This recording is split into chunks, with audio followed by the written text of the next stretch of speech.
Hi everyone. Today I'd like to read you a book called Listening to My Body by Gabby Garcia. And you can see my little friend Truman's going to be helping me. Listening to my body. My body is my friend. It tells me lots of things. I yawn when I'm tired. My stomach growls to let me know I'm hungry. And sometimes I get goosebumps when I'm cold. This happens on its own without me doing anything. I may not even notice it's happening, but I can start paying attention to my body, and so can you. Let's practice. Look closely at the palm of your hand. Trace the lines of your palm softly with your finger. When you finish, switch hands.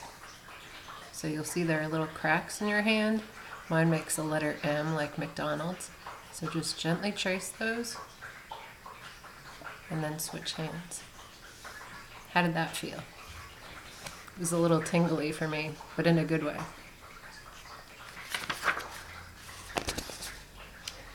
When I pay attention and listen to my body, I notice many different sensations.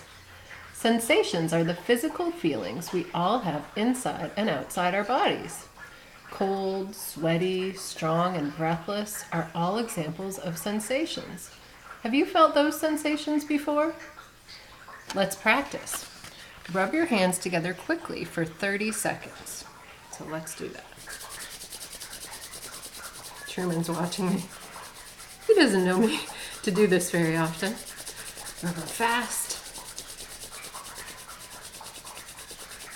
And stop. What do you notice? I feel some heat in my hands, some tingling. Some of you might have even started sweating, although I didn't do it quite long enough for me to sweat. But that's a sensation.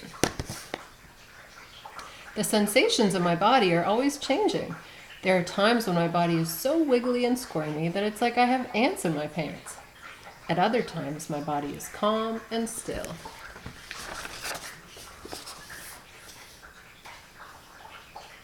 Sometimes the beat of my heart is like a gentle tap. Sometimes it's like a pounding drum. Let's practice. Place your hand over your heart. So to feel your heartbeat, you would take your right hand and you would place it over your left side of your chest, which is where your heart is. It might look opposite in my video though, I'm not sure.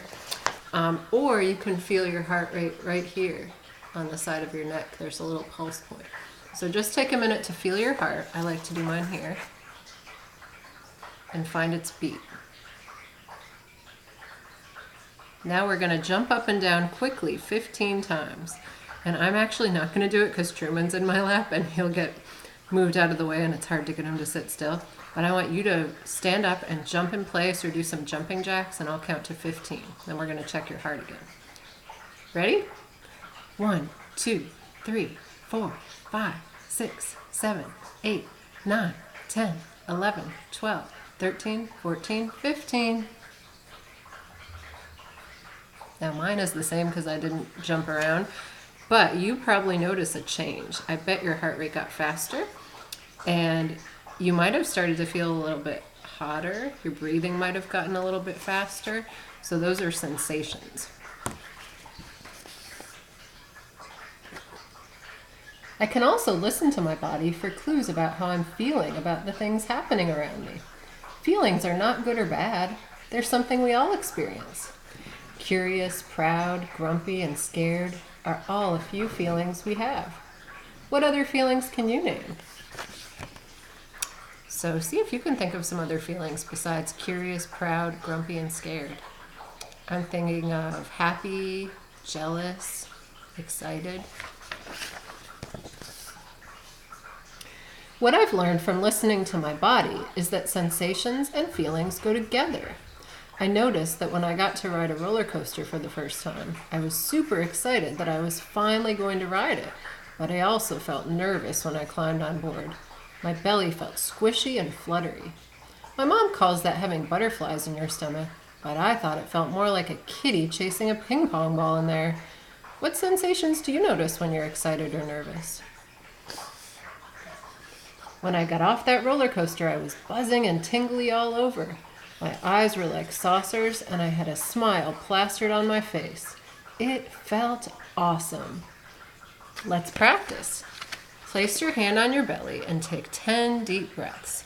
Notice your belly as it moves in and out with each breath. So let's take 10 deep breaths and see what happens with your belly. How does it feel?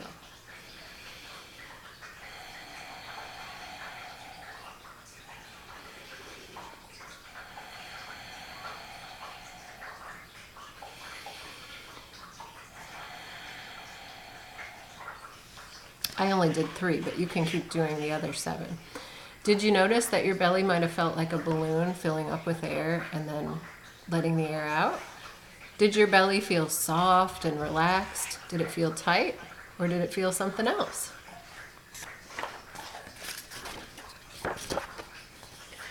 Sometimes when I'm sad, I get a lump in my throat that makes it hard to talk or breathe. Soon, warm tears roll down my face, and I may start to cry harder. Crying makes me feel better. So do hugs. We all feel sad at times. What do you need when you're sad? Let's practice. Actually, let me show you that picture first. Wrap your arms around yourself and give yourself a gentle hug. Move your hands up and down your arms. Squeeze a little tighter and find what feels best for you. Do you like a tight hug or a gentle squeeze?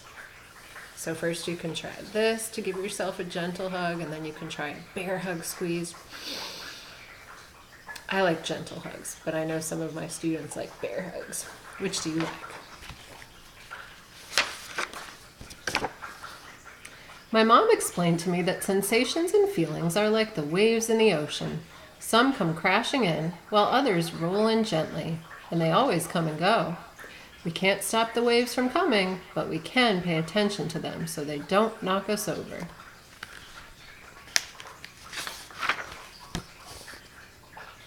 Sometimes my skin gets burning hot, and my jaw and fists feel hard as rocks. That happened to my body the last time I got really angry at my sister. She had just destroyed the puzzle I was working on all afternoon. I stomped my feet and slammed the door, but I really wanted to kick it. But then I remembered to take deep breaths and blow out through my lips like a horse. And it didn't take long for my jaw and hands to relax and for my skin to cool down. The angry feeling and sensations faded away. Blowing horse lips even made me feel a little silly, and it tickled. I decided to put the puzzle on a table so that my sister couldn't reach it. Let's practice. Close your lips so they touch gently. Inhale through your nose and blow a strong puff of air through your mouth so your lips flap like a horse's. Watch this. Try that a couple of times. What do you notice? How do your lips and jaw feel? My jaw gets more relaxed and my lips feel tickly and silly. Sometimes I get overwhelmed and need help from a grown-up. On the first day of school, I woke up super early because I couldn't stop thinking about what my new class would be like. My stomach felt like it was tied in knots, so I didn't eat breakfast.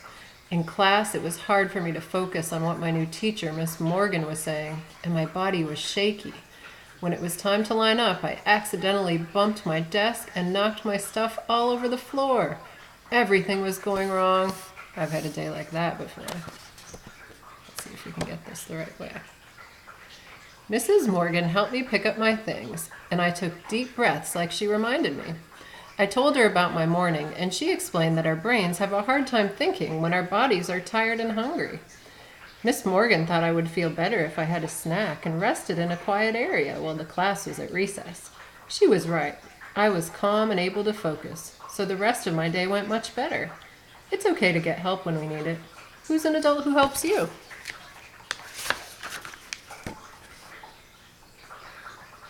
At other times when I'm upset, I can figure out what I need on my own by listening to my body. I can pay attention to my breathing, my heartbeat, the temperature of my skin, or to any other sensation. Am I hungry or thirsty? Tired or full of energy? Is my belly tense and tight or soft and relaxed? These are just some questions I can ask myself. I can also try to name my feelings. Do I feel peaceful or playful? Confused or frustrated? hurt, or cranky. There are many different ways I may be feeling, and they're all okay.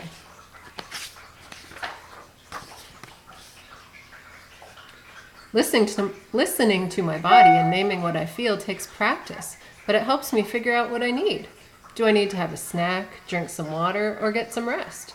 Do I need to take deep breaths or sing my favorite song? Do I need to sit in a quiet place alone or go outside and jump around?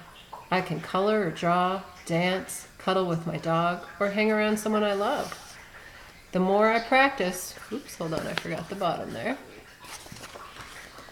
These are things I do that help me feel calm, happy, or peaceful.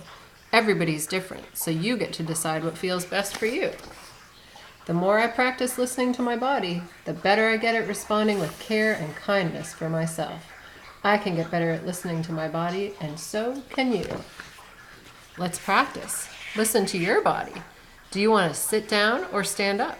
Do you need to be still or move around? Would you like to wiggle and jiggle or hop and dance? It's your body, so you get to decide. Move in a way that feels good to you. And I like this last page because it has some things you can practice at home.